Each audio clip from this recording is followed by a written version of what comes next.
So here we have the Mercedes-Benz A200 on a 16 plate. I'm going to start off by showing you around the outside of the car, and then we'll hop in and run through some controls on the inside. But from the outside you can see it's a 5-door car with alloy wheels. Let's start off inside the boot and then work our way around the rest of the car from there. As we approach the back of the car, you can see we have reversing sensors, plenty of boot space as well, along with the 60/40 split folding rear seat that you can see should you wish to increase this space even further. Okay, so we're just going to work our way back round to the front of the car, and then we'll hop in and run through some controls on the inside. But now that we've done a full circle of it, you can see it's in excellent condition the whole way round. Just briefly before we climb in, I think it's well worth seeing the interior from this exterior point of view. There's plenty to run through on the dashboard, so let's hop in and we'll do that now.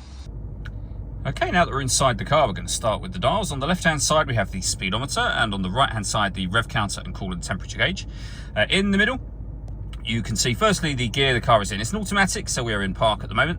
Above that, we've got the total miles for the car. They are 65,034. You can change the information that's displayed there by using buttons on the steering wheel. For example, you can have a digital readout for the speedometer should you wish to. And the buttons I was using to do that are just here. Over on the right hand side, we have stereo and phone controls. Just behind the steering wheel, the minus and plus pedals, so that you can change gear manually with this automatic gearbox.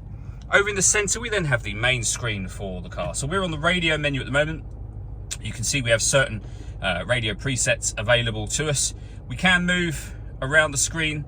So for example, if you want to listen to your own music, you can do that. And all the movement that you see me making at the moment, I am doing using this dial just here, which rotates, it pushes down. It also moves around a bit like a joystick would do on a computer.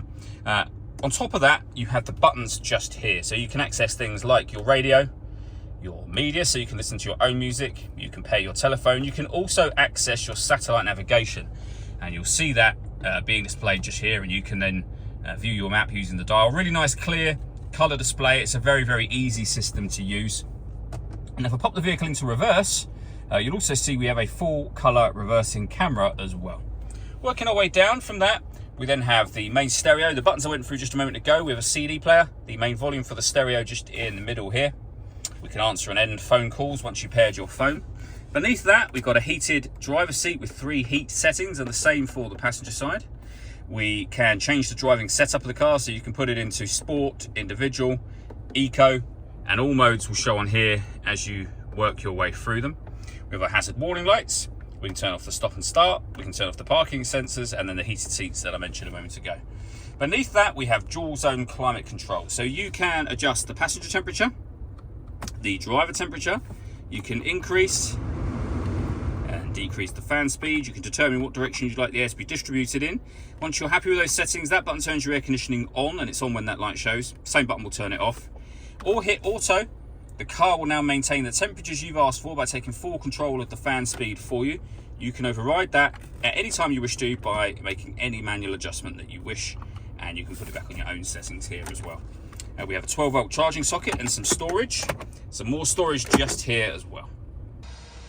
All that leaves me to say is thank you for taking the time to watch this video. If you'd like to come and see the car in person and have a test drive, please feel free to give us a call here at Surrey Specialist Cars. We'd love to hear from you soon.